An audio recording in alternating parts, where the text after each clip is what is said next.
Kimberly, and welcome back to another episode of That Girl Radio, your weekly supplement to help you design your best life. And for today's episode, I want to implore all of you to just do it. I'm going to be teaching you guys in 6 tried and true steps how to turn your ideas into impact. So let's get into it.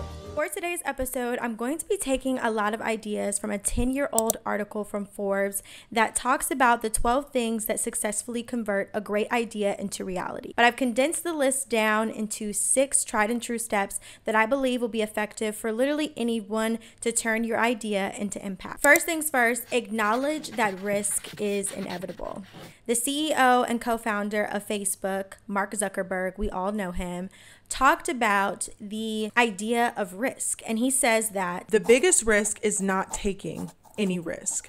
In a world that's changing really quickly, the only strategy that is guaranteed to fail is not taking risks. And that stands to be very, very true. I think a lot of us are waiting for confirmation. We're waiting for the next big algorithm push that shows you that what you're doing is enough and what you're doing is right. But you have to be willing to step out on faith sometimes and just take the risk. I would much rather try and fail than sit and be complacent in the same space and see someone else try and fail, but keep going and occupy spaces that I am dying to get a hold of. You know what I'm saying? Like, I have seen so many people put themselves out there and get wonderful results from it. And I'm just sitting here watching them do it.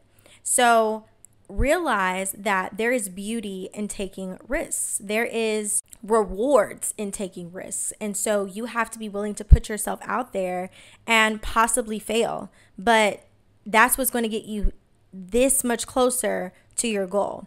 Everyone is ripping and raving about the Subway girl.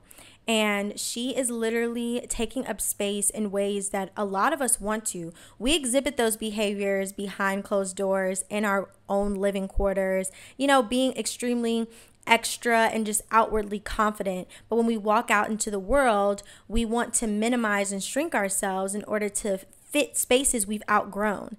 And who does that serve? It doesn't serve you. It doesn't serve where you want to be, the spaces you want to occupy, and the tables that you want to sit at. And so you have to really think for yourself, by me playing it safe, where does that get me? Nowhere. It keeps you in no man's land. And I would much rather be in a no man's land with so many beautiful ideas that I'm turning into impact, that I'm able to build my own community, rather than staying in a no man's land that it's just like everybody's doing the same thing. Like, I'm tired of seeing it. So step out on faith, be willing to take those risks and expose yourself to new results by just putting yourself out there. The second step truly is just believing in yourself. Rihanna said it best. Sometimes you just got to fake it. Like, sometimes you're not going to be confident and you're not going to feel like the product that you're building or the platform that you're building is enough. But you have to sit there and remember that before you were even given a name, you were given a purpose. And if you don't believe in yourself, who will? If you don't take you seriously, who will? It all starts with you. Your subconscious mind is so powerful, and that is developed by your conscious mind. And if you consciously think that you are not enough, your ideas are not enough, the things that you're working on are not enough, then it will never amount to be enough. God can only send so many people to remind you of who you are, but are you listening? Are you listening to the signs? Are you leaning into your strengths? Are you, cultivating those skill sets so that when your day comes that it's time for you to shine, that you can? Because if you keep hiding away from your potential and running away from it, when will you ever get your big break? Believe in yourself. Have the kind of belief that a parent has. Have the kind of belief that a coach has. Have the kind of belief that preachers have. Have the kind of belief that doctors have. Have the kind of belief that Jesus had. He believed in himself. He knew that before he was even given a name, he was given a purpose, that he was to come onto this earth and die for our sins and make us new.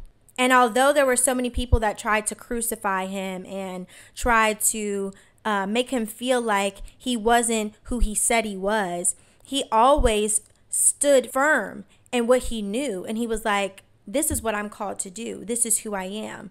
And if you don't like it, that's fine. But I'm still going to walk in my light. I'm still going to walk in my power. And I'm still going to do my due diligence. And so you can't wait for someone else to believe in you, because no one might ever believe in you. And it's not up to you to prove yourself to people who don't have the credentials to validate you. You just don't. You don't need to live a lifetime of regrets and live a lifetime of feeling like you never measure up to what other people are saying is the standard. Believe in you. Believe in your standard. Believe in your gifts, and start to plant the seeds today so that they can reap the benefits that you're looking for in the future. Some of us want to start podcasts. Some of us want to go out and run a marathon. Some of us are interested in becoming a musician. Some of us are interested in becoming a doctor. And you may have never seen someone do it before you, but that doesn't mean it isn't for you. And it also doesn't mean that it cannot be done. You have to set yourself apart sometimes and just pray and believe that what he said he was going to do, he's going to do. And that what you said you're going to do, you're going to do. And the only way that you can start to believe in yourself is by keeping your own promises. Because I think we believe that God is like us, right? We make promises to ourselves like, I'm going to lose 15 pounds. And then you don't measure up because you don't go to the gym. You don't eat right. You don't do this. You don't do that. And so you don't fulfill the promise that you made to yourself. But a lot of us think in the same way that God is doing the same thing to us. We say, I'm going to get into this school. And we think that God isn't going to make it happen because a lot of times we haven't made things happen for ourselves. We didn't keep our promises. People around us didn't keep their promises. Our parents didn't keep their promises. But God keeps his promises because he's consistent. And he does what he says he's going to do. So for you to believe in yourself, you need to do what you said you were going to do. If you said you were going to start that YouTube, start it. If you said you were going to start the podcast, start it. Believe in yourself. When people ask you questions, is it breaking you down or is it building you up? Because when they're asking you, what's going on with the podcast, and you feel a little insecure about it, it's because you ain't been doing what you were supposed to be doing. You need to sit down and you need to write a plan. You don't want to kill the idea before it's birthed. And the way that you do that is with the first two steps, which is acknowledging risk, and number 2, believing in yourself. Because without those two foundational pieces, you cannot build on all of these other things.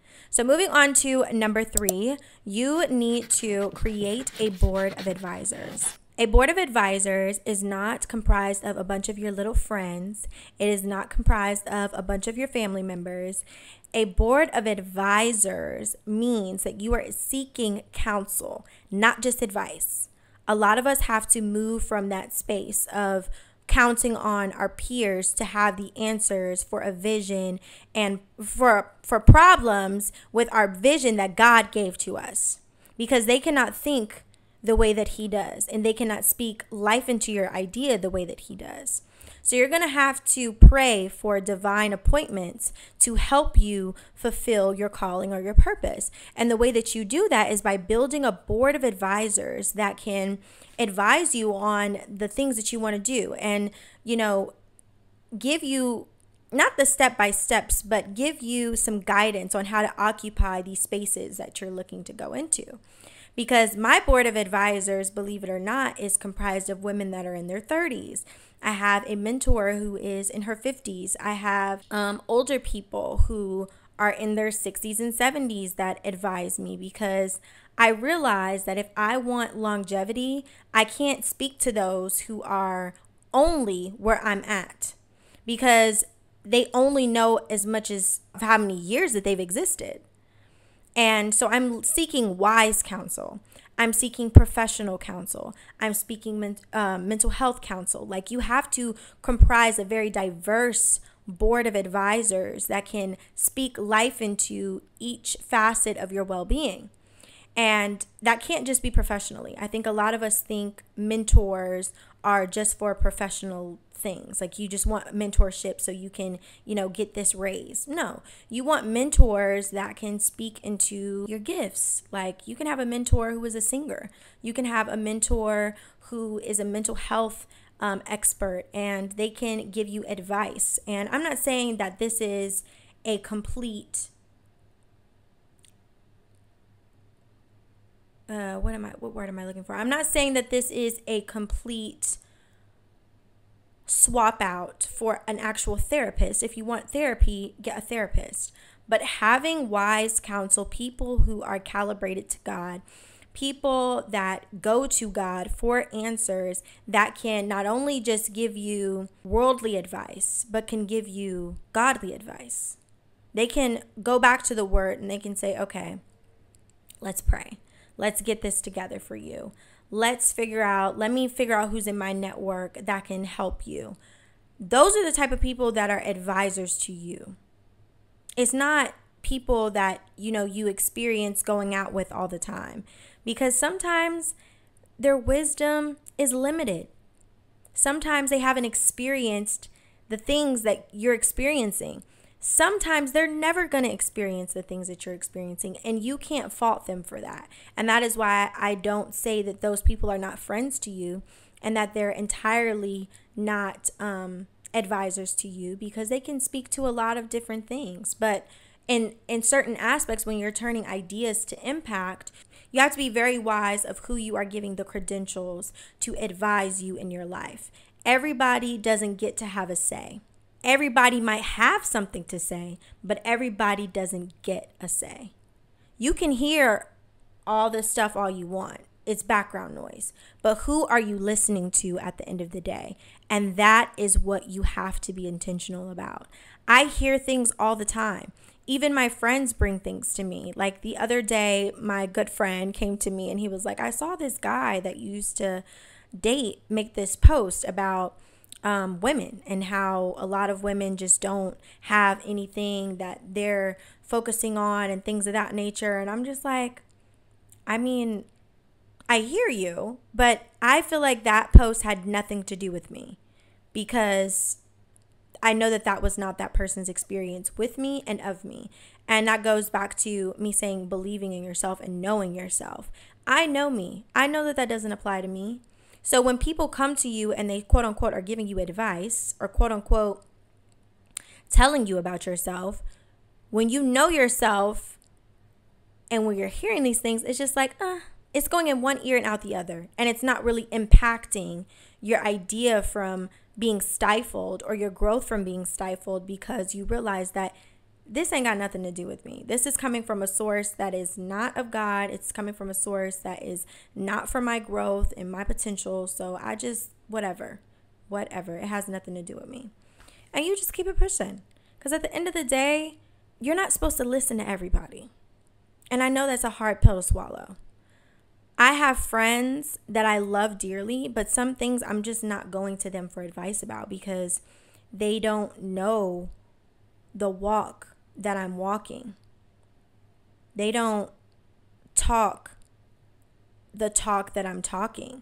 We're all going down different paths, and I am always conscious in conversation with them when they're seeking advice from me, if they just want a listening ear or if they want advice. And I will say always, well, just pray about it, because I may have an idea of what I think may be a best case scenario, but this is your life at the end of the day. And I want you to be able to live out your purpose and live out, what is fun and what is lighthearted and whatever it is that you're looking for to get out of the situation for you.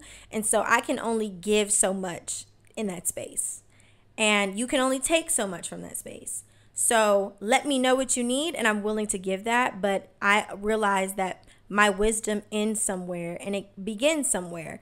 And when something you're asking me about is outside of that scope, I'm not willing to give you quote unquote advice. And I really wish a lot of people would be willing to say that, because I feel like there's a lot of fluff out there on the internet. There's so much fluff on different podcasts and on different platforms, and you're just like, we're all the blind leading the blind. And like, this podcast is by no means the Bible. Like, I never want to present it that way, but I want to help you. And if you take these tools to be able to assess these things, then we're all better off. And that's why I love my relationship with my mother, and she will always have a seat on my board of advisors, because she doesn't try to force my hand in making decisions. She tries to guide me through making decisions and doing what is in and of my best interest. And that is what you want in an advisor. It is not someone that is a dictator. This is not a dictatorship, okay? They don't get to sit at your table and decide for you what you get to do.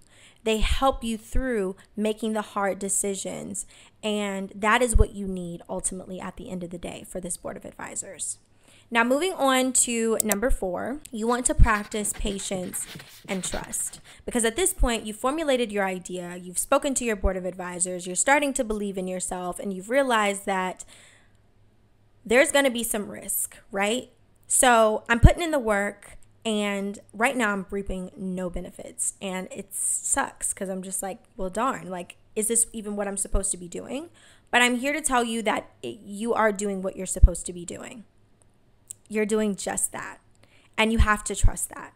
Because if at no point you trust yourself, how are other people going to be able to trust in you or your product or whatever it is that you're selling or whatever it is that you're building? Like, you have to be able to bleed authenticity and being genuine. That's what sells, at least for me. I go where I feel like there are genuine vibes, there's love, there's good vibes and energy. And if I don't feel like that's there, then it's just like, okay, I'm good. I don't want to be in this space anymore. It's not serving me. So realize that it's going to take time. Like, I've shared my testimony several times, but for any new listeners, I started a digital marketing agency when I was 16. And before that, I had done 2 years of pro bono work. Once I started the agency, I started to do even more pro bono work.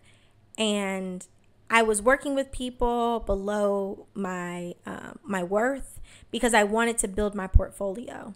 And sometimes we have to realize that just because the price is low doesn't mean that your value is low. We think that when we, jump into a new career field, or we get this new job and the salary isn't equated to your worth, that you aren't valued. And we have to learn to throw away this mindset, because in some instances you may not be valued, but that doesn't mean that there isn't value in that position.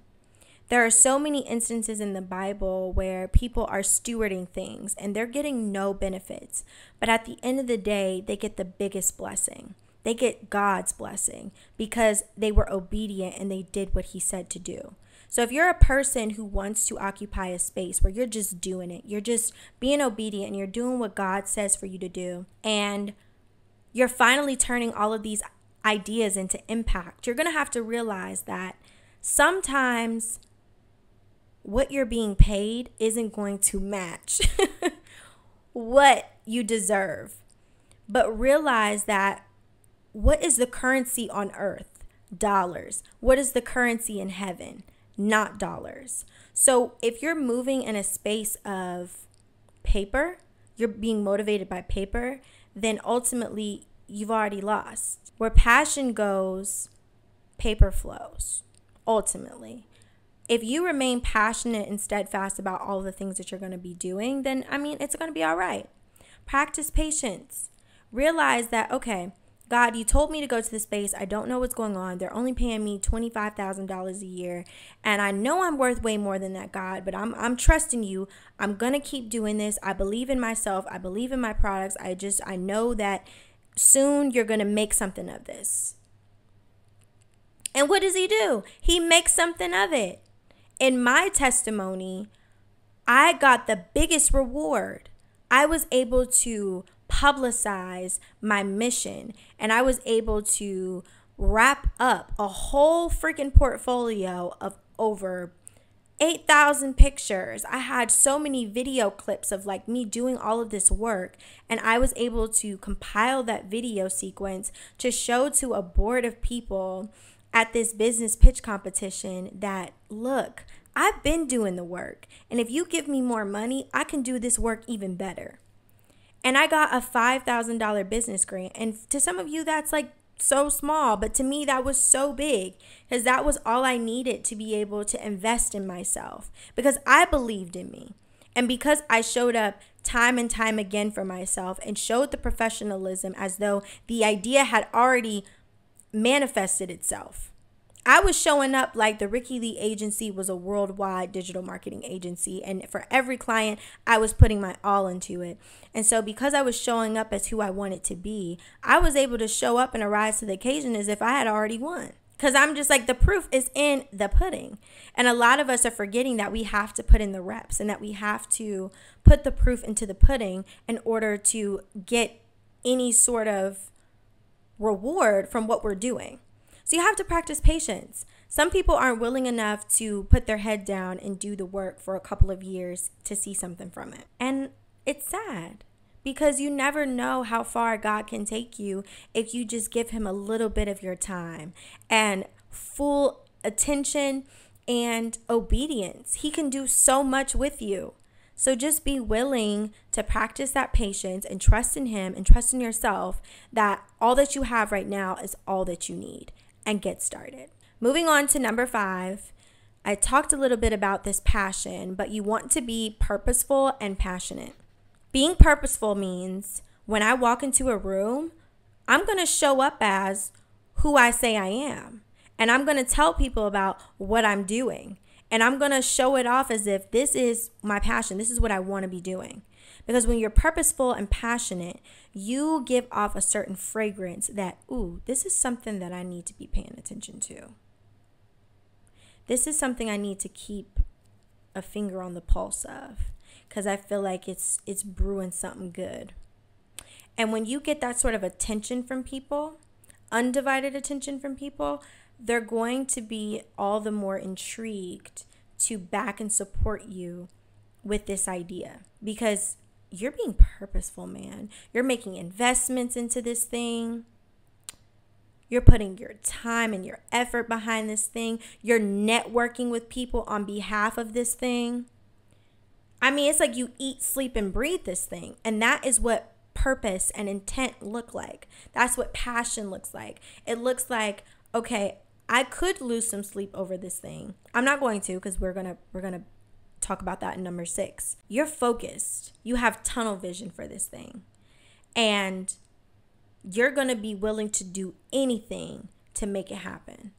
And that is what makes the difference between a Kobe Bryant and a bench rider. Because even when no one else is looking, even when no one else is watching, he's in the gym and he's getting in those reps. He's doing what needs to be done. If you want to be the best of the best, if you want to be in the Forbes under 30, if you want to occupy spaces and sit at tables that only the elite sit at, you have to practice elitism. I'm not talking about the elitism you guys think, but you have to be willing to do the hard things. You have to be willing to show up and show passion. That's what's going to separate you from the crowd, because you're willing to do it even if you receive no proceeds. You're willing to non-profitize this thing if you have to, so long as you're able to still do it. You get what I'm saying? You're willing to put in the time and the reps day in and day out to see this thing through, because you're purposeful and you're passionate about it. It keeps you up at night thinking about it. That's what a purposeful and passionate person does. And that's what you've got to practice through and through. Now, moving on to number 6, I'm going to go over briefly all of the previous ones so you guys remember, and I hope you're taking notes. Number 1, Acknowledge that risk. Realize that risk is inevitable. Number 2, believe in yourself always, through and through. And if you don't believe in yourself, at least believe in something. Number 3, create a board of advisors. Think about, who are you allowing yourself to listen to day in and day out, speaking life in and over you so that you can see this idea through to impact. Number 4, practicing that patience and trust with not only God, but also with yourself. Number 5, practicing and being purposeful with your passion. You just got to. And number 6, finally, build balance. A lot of us think that in order to build an impact, we have to lose sleep at night. And I'm here to tell you, that might have been true a long time ago, but think about where those people are today. There's a lot of different long-standing impacts on your body with putting yourself through that amount of stress. My theory is that where purpose flows, peace resides.